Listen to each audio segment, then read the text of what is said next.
चलो मेरे भाई, इस क्वेश्चन को ध्यान से देखना मेरे भाई, लेटेस्ट एग्जाम में आया हुआ क्वेश्चन है रेशियो एंड प्रोपोर्शन का, ठीक है।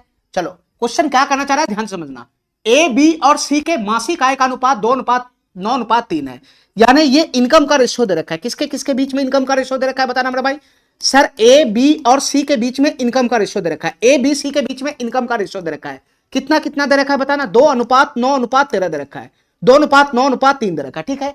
आगे पढ़ो मेरे भाई, उनके खर्च का अनुपात है 3:9:5। इनके बीच खर्च का रेशो कितना दे रखा है, इनके बीच खर्च का रेशो कितना दे रखा है, 3:9:5 दे रखा है, ठीक है। आगे पढ़ो, ए की बचत उसकी कुल आय का आधा है, ये बैलेंस करने के लिए दे रहा है। यहां जो डाटा है वो ए का दे रहा है, ए का बचत उसकी कुल आय का आधा है। आधा का मतलब 1/2 होता है, यानी उसका ए का इनकम अगर 2 यूनिट है तो उसका जो सेविंग हो जाएगा वो कितना हो जाएगा, 1 यूनिट का हो जाएगा, 1 यूनिट का। तो तू बता मेरे भाई, यहां इनकम और एक्सपेंडिचर है तो यहां भी रेशियो इनकम और एक्सपेंडिचर का बना लेते हैं। तो 2 कमाई है, 1 बचाता है, तो कितना खर्चा होगा, 1 ही तो खर्चा होगा।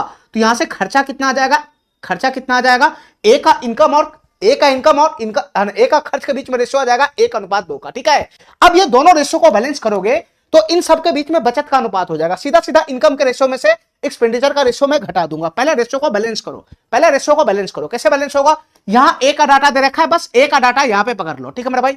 यहां बताओ ए का इनकम 2 यूनिट है, यहां पर ए का इनकम 2 यूनिट है, ठीक है। लेकिन एक्सपेंडिचर यहां पर ए का 1 यूनिट है, यहां पे ए का एक्सपेंडिचर 3 यूनिट है, तो दोनों जगह सेम होना चाहिए ना।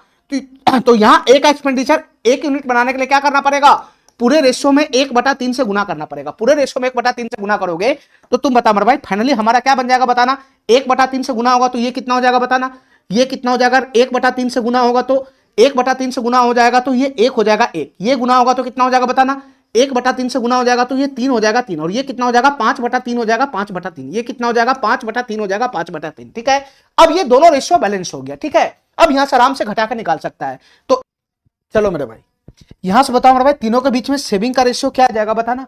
यहां से तीनों के बीच में सेविंग का रेशियो क्या आ जाएगा बताना मेरे भाई, ठीक है। 2 में से 1 गया तो 1 हो जाएगा, यहां से सीधा सीधा घटा देना। इनकम में से एक्सपेंडिचर का रेशियो 9 में से 3 चला गया तो 6 हो जाएगा, और यहां घटेगा तो 3 - 5/3। ये 3 - 5/3 क्या बनेगा, 3 3 9 - 5 4/3 हो जाएगा, 4/3 हो जाएगा, 4/3 हो जाएगा, ठीक है। तो सेविंग का रेशियो क्या बन गया, यहां से 1:6/4/3 आ गया, ठीक है। रेशियो को सिंपलीफाई कर लेंगे, ठीक है मेरे भाई, बटा में रेशियो, इसको सिंपलीफाई कर लेंगे तो 3 से पूरा रेशियो में गुना करेगा तो फाइनली सेविंग का रेशियो कितना बनेगा, 3 अनुपात 3 की गुना 6 में होगा तो ये 18 हो जाएगा, अनुपात 4/3 के गुना 3 में होगा तो 4 हो जाएगा, तो 3:18:4 इसका आंसर बन जाएगा। 3:18:4 सी नंबर ऑप्शन इसका करेक्ट हो जाएगा, ठीक है मेरे भाई। चलो